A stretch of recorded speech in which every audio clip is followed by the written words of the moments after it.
Denver police detectives thought they were investigating an arson case. So when they found the charred body of 45-year-old Glenn Harrelson, they never imagined it would lead them to a twisted story of sex, lies, money, and murder. All masterminded by Sharon Nelson, a woman known as the Black Widow. To actually see in the papers that my mom was being called the Black Widow, and it's so hard to deal with. The story of Sharon Nelson's murderous plans began when her first husband, Dr. Perry Nelson, packed up one morning to go to an optometry convention. He never came home. His body was found in a river a year later, and the police ruled Dr. Nelson's death an accident. But what was it that finally pointed to murder? Then the deadly mystery continued. That summer after she'd married Glenn, the plans then were made of getting rid of Glenn. She told us exactly, you know, why and how it was planned, and the notes that were left in mailboxes, and, you know, the time of day, and Gary Adams' actions after the murders in such detail. It was just incredible. But Sharon still had everyone fooled, even her own family. He says, "Mom, I think you better sit down." And she says, "What's wrong?" And I said, "Please sit down." You know, and I just held her and I said, "Mom, Glenn died this morning at a fire at the house." She started crying. And I started crying because, you know, of the loss. And, you know, she seemed to play the part so well. You are about to get in the tangled schemes of Sharon Nelson, a woman who nearly got away with killing not one husband, but two. She says she's not an evil criminal, but a victim herself, a victim of battered woman syndrome. And now she wants her day in court. When a Black Widow strikes twice. Please join us.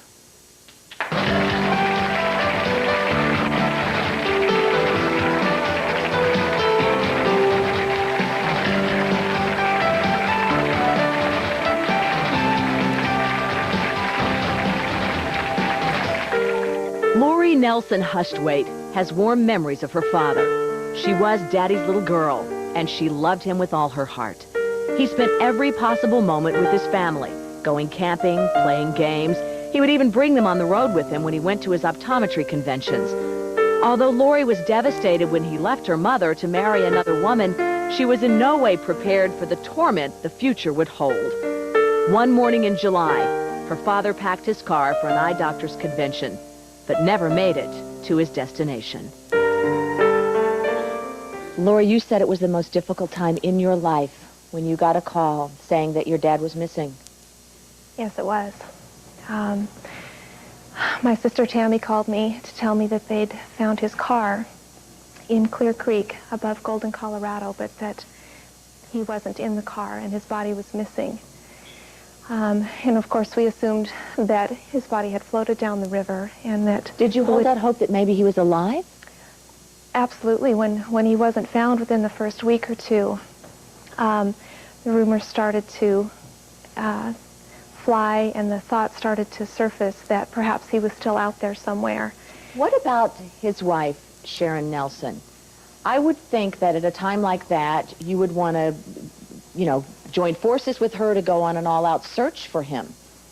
I did want to, and in fact I called her and asked her if she wanted me to come help search for him or if I could come help with the two young children. And she told me that nobody who truly loved him should be the one to find him, and that she was having trouble dealing with it as it was, and that I should just stay away. This book, The Confessions of an American Black Widow, was written by Gregg Olsen. Sharon Nelson did, in fact, though, go out on the search parties, you say. What did she act like when all the investigators were trying to unravel this case? Well, there were a couple of things that was pretty odd. I mean, Sharon was acting as though she was on a holiday when she would go on these search trips with the friends from the community. They lived out in a little tiny community in southeastern Colorado, and when Dr. Nelson was first missing, there was a search attempt, but Sharon acted like it was a party. She would, you know, hit on the guys that were with her in the search van. Gosh. She was hungry, she was tired, she wanted to shop. She just didn't seem to take it seriously. Not the role of the grieving widow. Not really. I mean, and that was a role that she really in later life would turn out to play quite well, but not then. It was over a year later, Lori, 13 months it took them to find your dad's body. Yes. They found his body in the river, Yes. which is a very turbulent river with a lot of rapids. What was the condition of his body? Well, according to what we heard from the medical examiner, his body was in very good condition for having been in the water for that length of time. And yet the police said that he died from a blow to the head, most likely caused while floating down the river. And it was deemed an accident. It was deemed an accident. What was Sharon's reaction to finding the body? She immediately had him cremated and said that she was going to have him flown back to Michigan, where his parents lived, and let them have the memorial service for him. Did you ask her questions that I know your family must have been thinking of? You know, what about an insurance policy? I did. I asked her if he had a will or if he had insurance, and she said the only insurance policy that he had was a small policy to cover the mortgage on their house, and that he had no will. In fact, when they sent him to Michigan for his memorial service, she said she didn't even have the money to buy him a tombstone. But Greg, that wasn't the case at all. Not at all. You asked Lori what her reaction was, what Sharon's reaction was when the body was found. It was elation, because at that point, Sharon was able to cash in on up to $250,000 worth of life insurance. And she was cashing it in, you know, and selling the business. They had an optometry business. And she gave $50,000 to one man. Right, to Gary Adams, her lover. All right, so now the twist and turn starts. So on top of everything else, Lori was about to find out that her father's death was now being investigated as a murder. And this woman had a critical piece of the puzzle that led straight to the Black Widow. The story continues after this.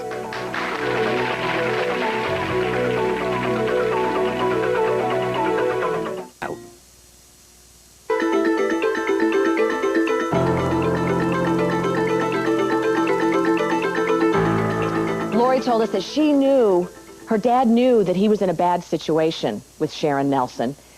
She was having affairs, he was uneasy about it, and it took them 13 months to find her dad's body after he was reported missing. Well, they said it was an accident. Sharon moved on after collecting $250,000 of insurance money. Now, she gave part of the money to this mountain man lover, Gary. Right. She bought him a truck. She gave him $50,000 and promised that she'd love him forever, but it didn't work out between the two of them. She did not love him forever. What happened with that? Well, I think she did actually love him, but they couldn't stand living together. You know, even though they had plotted this murder, they had, you know, done everything they could to pull it off. You know, the end result was not just the money, but it was also for them to be together. Didn't work. So Sharon moved on. That's right. To her next prey. The third husband. Right. She moved out of the little town and moved up to Denver, where she advertised in a personal ad for a new boyfriend, a new man. I mean, talk about advertising. I mean, she met a guy a man named Glenn Harrelson, who was a Denver fireman, the nicest guy in the world, had come out of a divorce and was looking for love. A nice relationship. Right. Well, Mickey, you know that better than anybody because he was your best friend. Mm-hmm. What did he tell you about Sharon? He said that he loved her. I think in his heart he really truly loved her. And what did you think about her?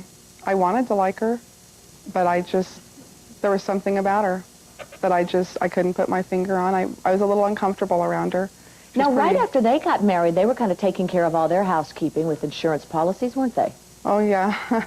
My husband and I were up getting quotes for renter's insurance, and they walked in the door, and she was just bouncing all over and as happy as could be, and they were there to change the beneficiary over to her. Does that seem a little fishy to y'all? Yeah. Your question? I just want to know, was she in it for the money? Was it just the money? Yeah. Greg, was it? You know, it's very complicated because money was a huge factor, but the two of them, Gary Adams and Sharon Nelson, had some sort of hold over one another that, it wasn't just about the money. It was also about being free to be together.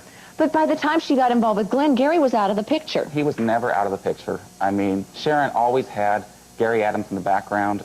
She always had several boyfriends. You know, whenever she was married, she'd have a regular boyfriend, you know, a husband, a regular boyfriend, and a backup boyfriend. Wow. Is that what went on with your pal, with Glenn? I knew that he knew about at least one, and I think he knew it was Gary, because he said there was a guy that lived in town that he knew had been involved with Sharon before, and he knew what cigarette brands each of them smoked, and when he would come back down from Denver to Trinidad, up the driveway, which is a huge driveway to the house, was a different brand of cigarette butt up the driveway around the house. Did he ever tell you, I think she's cheating on me? Not in those words. He just knew something was up, and he said, I think that Gary is still in her life. And he knew Gary was in her life off and on before. Now, in the house that they lived in, she had pictures all over, you were there, of Lori's dad. Right. Of Perry. Right. And no pictures of them as a couple? Not that I saw. I didn't see anything there. It was all Perry. You had a conversation with your friend Glenn the night before he died, right? It was a few nights before. Yeah. Tell me about the last time you talked to Glenn. He had called me and said that he had something on his mind and something was wrong. He really needed to talk, and that's something we were known for. We would stay up all hours of the night talking about everything. And he said, I just really need to talk to you, and there was a sense of urgency in his voice that I hadn't detected before. And he said, I can't do it over the phone. Yeah, he said, it's too important to talk over the phone. I really need to talk to you, and so we decided to get together at a little coffee place on Saturday morning. And he was supposed to call me when he got into town on Friday night. And he didn't call, and I didn't want to call him because I was afraid maybe he had had a long trip. He was tired. I didn't want to wake him if he had gotten in. And so I called him Saturday morning, and the police station had answered, or a police detective or someone had answered, and I thought I had dialed the wrong number. And my husband said, you don't ever dial his number wrong. Call him back. So I called back and got that again. And they started questioning me as to who I was, what my relationship was with them, and obviously I was wondering what was going on, and that's when they had informed me that he had been killed in a fire. And I dropped the phone and turned white, and I don't know, I was more worried about Sharon. Oh my goodness, this is her second husband she's lost. What's going to happen to Sharon? Is anybody... I was very concerned. Did they tell you where they'd found his body? No, they just told me that he had died in a fire, and my husband looked at me and he said, don't be too quick to feel sorry for her. And I didn't understand. Well, it's a complex, complicated story, and up next, the man who managed to unravel this web of lust, lies, and deceit. And he did find at its core this devious Black Widow. How on earth was he able to get her, this seductress, to drop her guard and basically tell all? We'll talk some more right after this.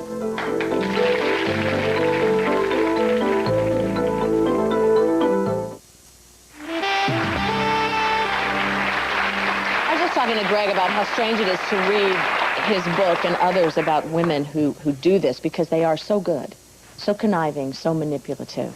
I mean, Lori, you said that when your dad was married to Sharon Nelson, that you really did come to love her as he did. I did. I thought she was really cool. I was a teenager at the time, and she let me know that it was okay to drink and do all these things that you want to do when you are rebellious. Not the most motherly thing. No. She really wanted to be your buddy. Not only did she encourage her to drink at school, Sharon made phone calls to the dean to tell him to search Lori's room for alcohol. So she's playing both sides all the time. She set you up. She set me up.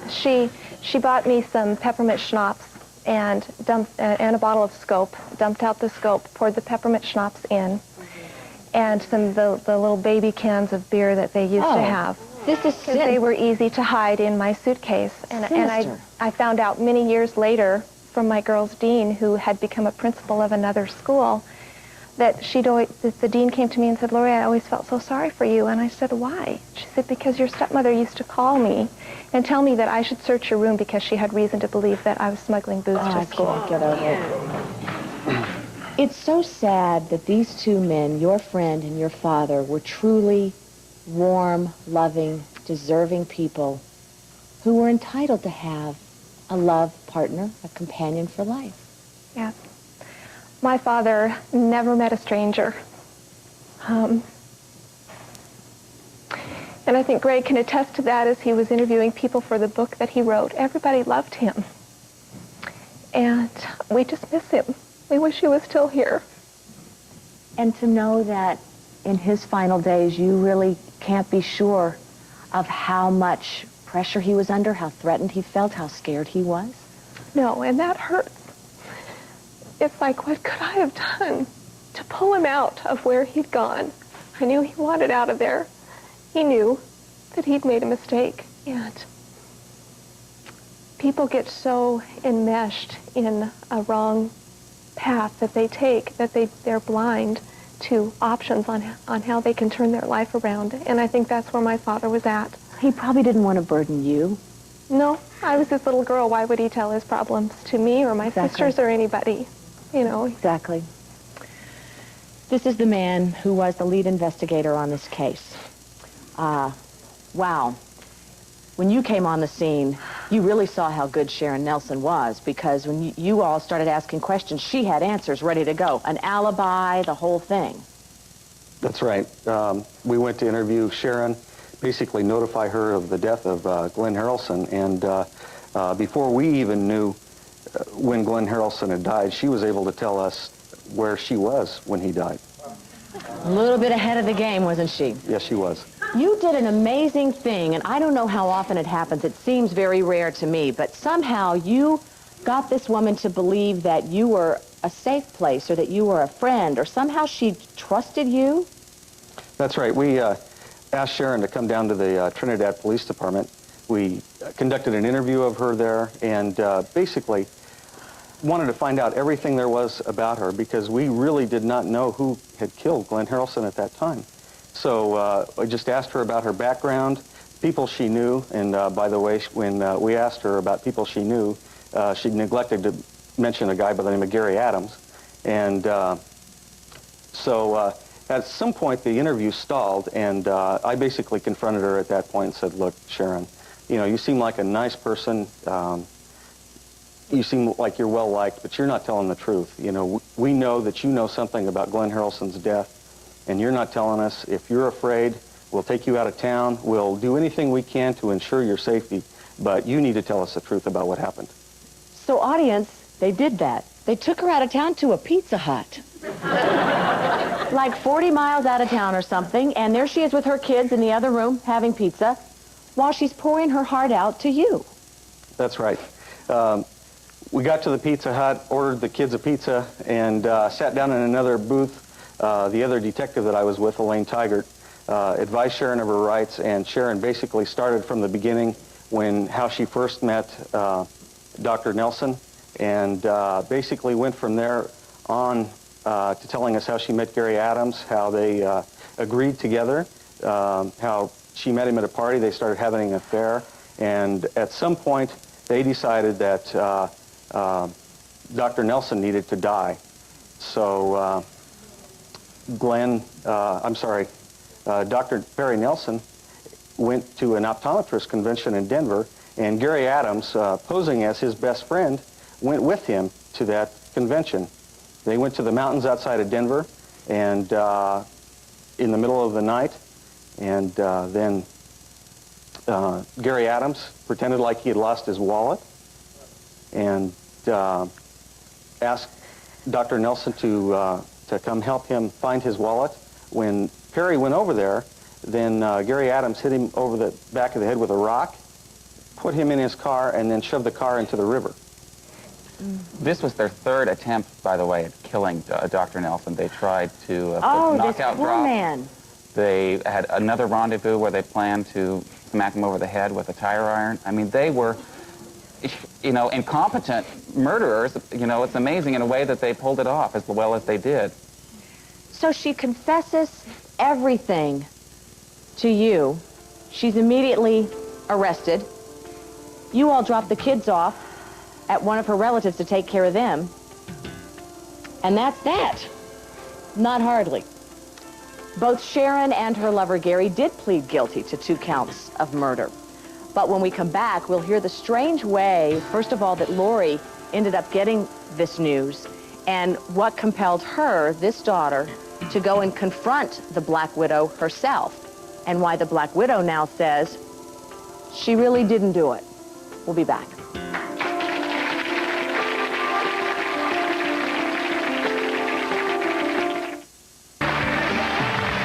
Unraveling a web of deceit, lies, and murder with a Black Widow on the show today. Please stand up. Your question.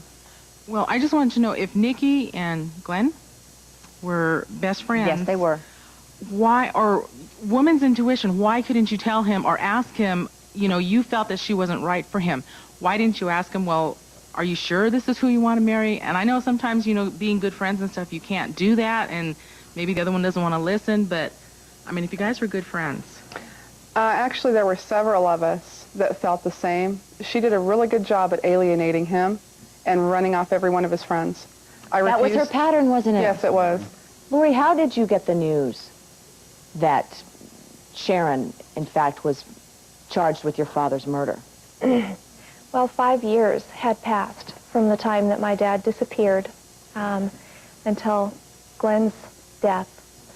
But I was at work, and I got a phone call from a very dear friend of mine in Colorado by the name of Kathy Stout. And she started telling me about the Denver Evening News and how this fireman had been shot and killed and his body set on fire. And they found out that his wife had had her boyfriend kill him. And I'm having trouble understanding where she's coming from and why she's calling me to tell me the evening news.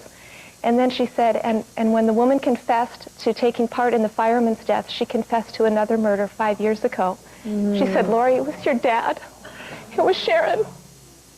And I immediately dropped the phone and ran home and started to call my family, my sisters, my mom.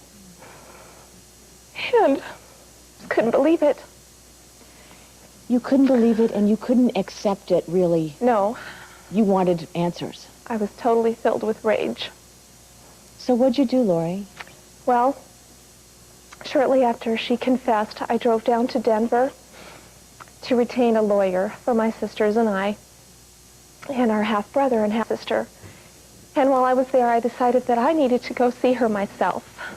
So I went to the jail where they had her, and she was not expecting me.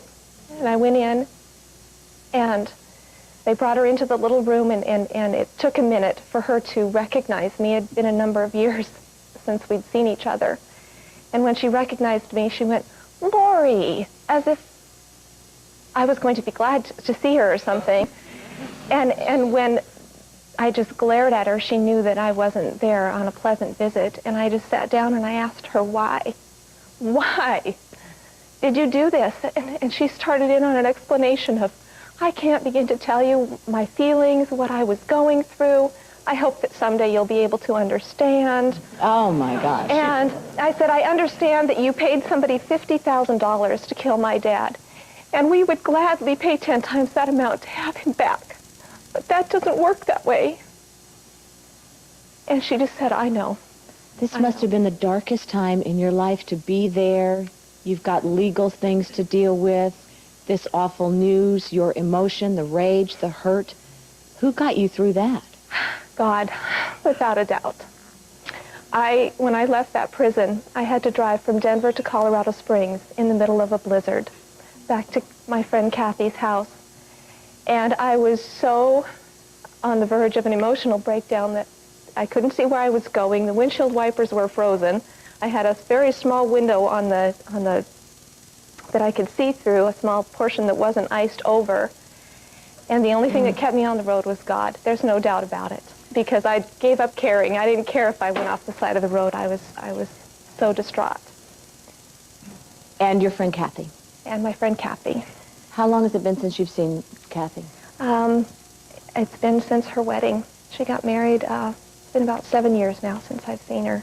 We've talked on the phone a few times. She's a good pal. Yes. Turn around.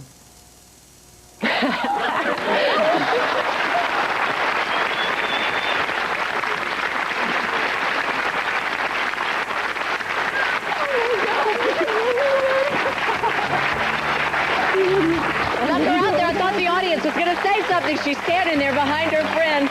They are so happy. Sit down, chat. We'll talk to you when we come back. Welcome. It's nice to have you. I hope that was a good surprise. She's standing behind you that whole time. All right, you heard the news that Sharon had confessed. She willingly did plead guilty, but we're going to find out why she's saying now that she's a victim. She wants her day in court. We'll be right back.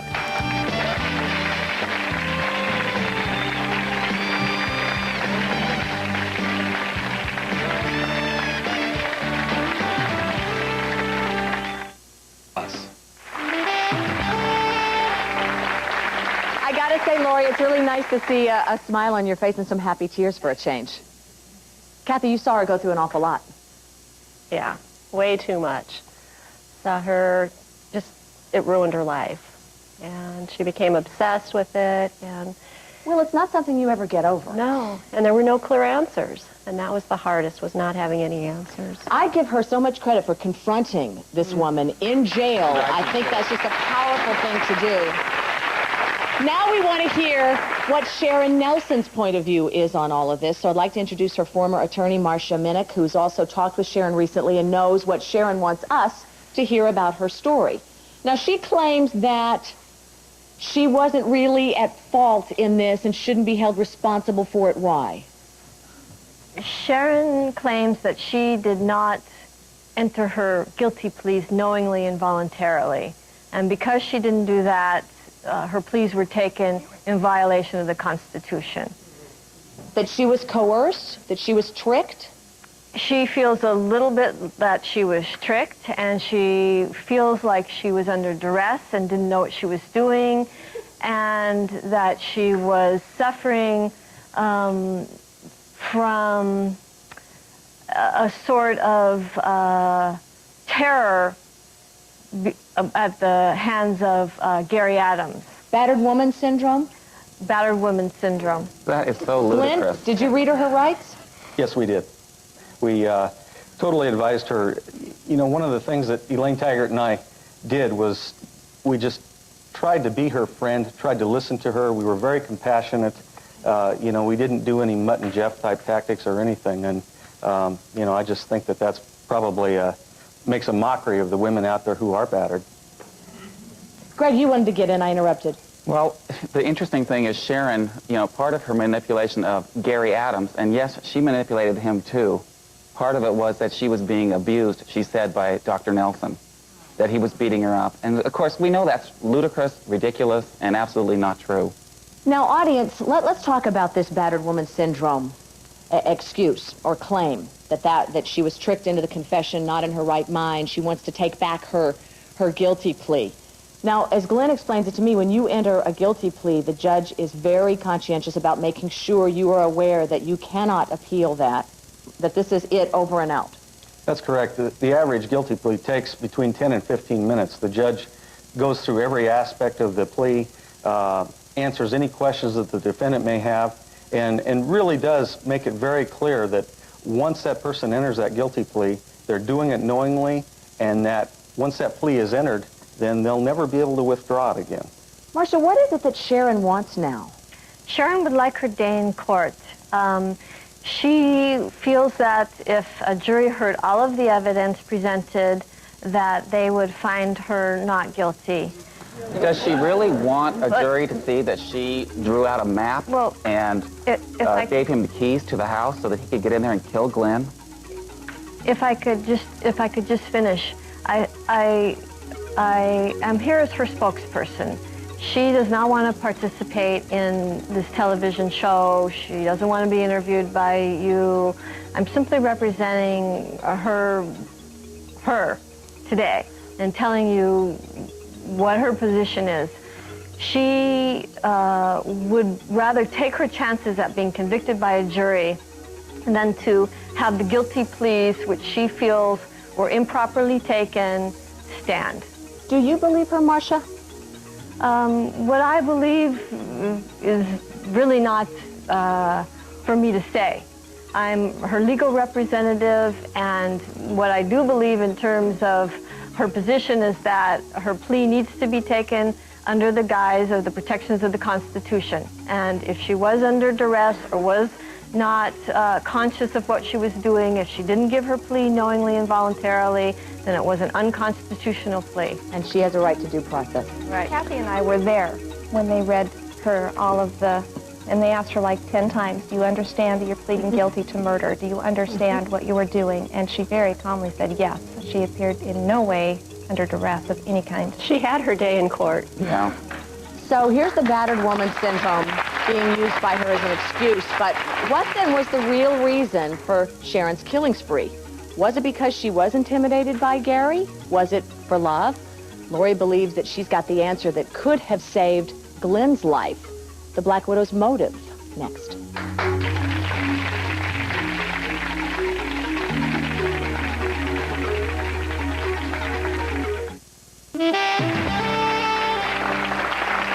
Here in the audience is Perry Nelson's first wife, and this is Lori's mom and Lori's sister. Now, I suspect they were content to sit here in the audience and not be part of the show until something got under their skin and outraged you.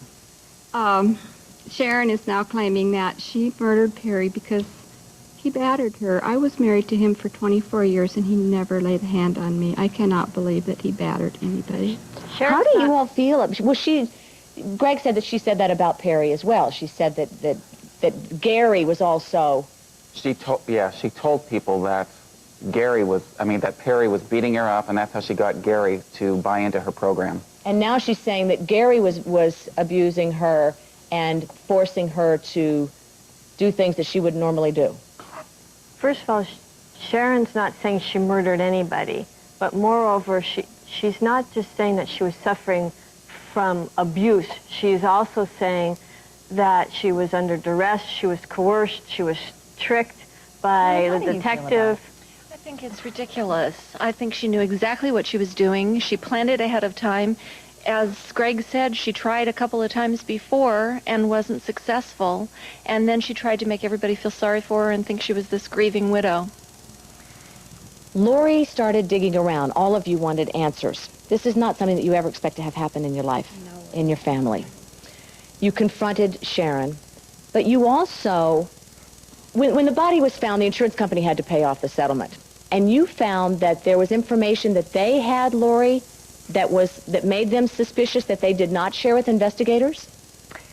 Well, first of all, we had no idea that she had that amount of life insurance on our father. When we hired an attorney, they are the ones that discovered that she'd gotten all this life insurance money and had been paid this money. So we sued the insurance companies and found out that they had been doing an investigation during the time that his body was missing. And I feel in my heart that if they had given that information to us, we had enough doubts in our mind that we would have pursued it, or if they'd given it to the police would have pursued it, and Glenn Harrelson would still be alive because she would have been caught long before she ever met him. Oh, that's really a frightening thought, that they had really started to build a case, that there were things that didn't add up for them. Your question? To Glenn, how did you go about writing the book? To Gregg, I'm sorry. Yeah, how did you go about writing the book? Yeah, there's a lot of Glens here. Just, interviewing people and putting together all of the court records, that kind of a thing. It's a very involved process, and that's all you do. You dig, dig, dig. Lori, I want you to tell us, if you would, when we come back, what the insurance company actually found out, what information they had specifically that you think would have been helpful. We'll be right back.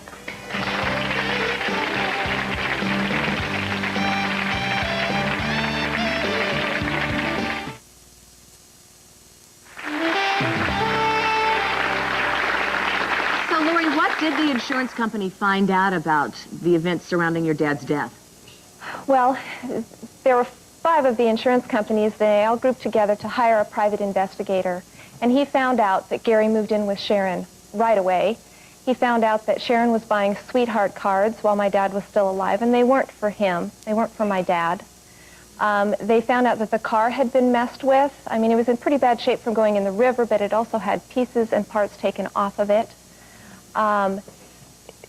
Things that all pointed towards foul play. In fact, at one point, the insurance investigator recommended to the insurance companies that his oldest daughters be contacted as soon as possible, and none of us ever were contacted.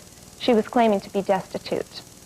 You did something with this information that set a legal precedent. Yes. What'd you do?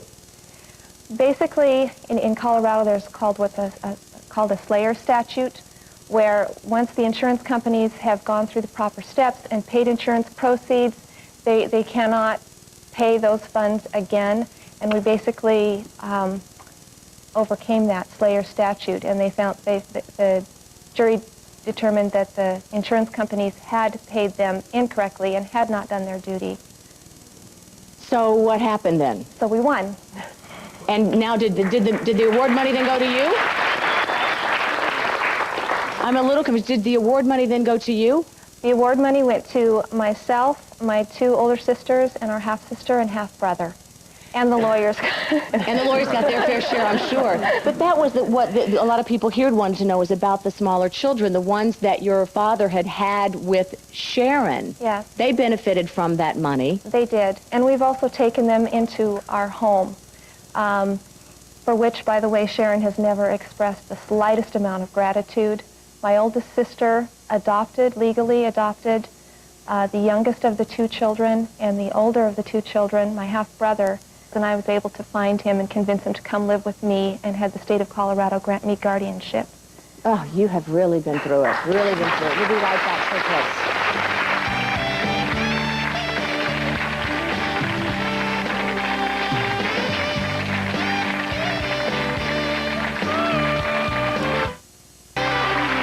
Gregg Olsen wrote this book called The Confession of an American Black Widow. He did not interview Sharon Nelson for the book, and Marcia says that she's very upset about that. Yes, she's mad. She would have liked him to talk to her before he wrote what he wrote. Another author had approached her, and she did talk to him. I believe Mr. Olsen got his notes, but those were done in 1990 and 1991, and she never was spoken to by this author. I corresponded with Sharon, and I did base the quotes from her in the book are on those interviews conducted by another writer, probably 8 or 9 hours worth of tapes. And I felt after listening to them, I didn't need to meet this woman. I knew enough about her. I didn't need to hear it again. She wants her day in court. She and Gary are both serving out 2 life sentences right now. It's a fascinating, tragic story. We thank all of you very much. We'll see you next time. We're going to take some questions as we say goodbye, and stay safe, all right? Bye for now. People were asking about the relationship now with Gary and Sharon. Do they talk to each other? Are they allowed? They can't obviously talk to each other because they're in separate his and her prisons, you know. But Sharon asked about Gary. Gary asked about her. They, in their own way, they are the love of each other's lives, even now. Marcia, is that true?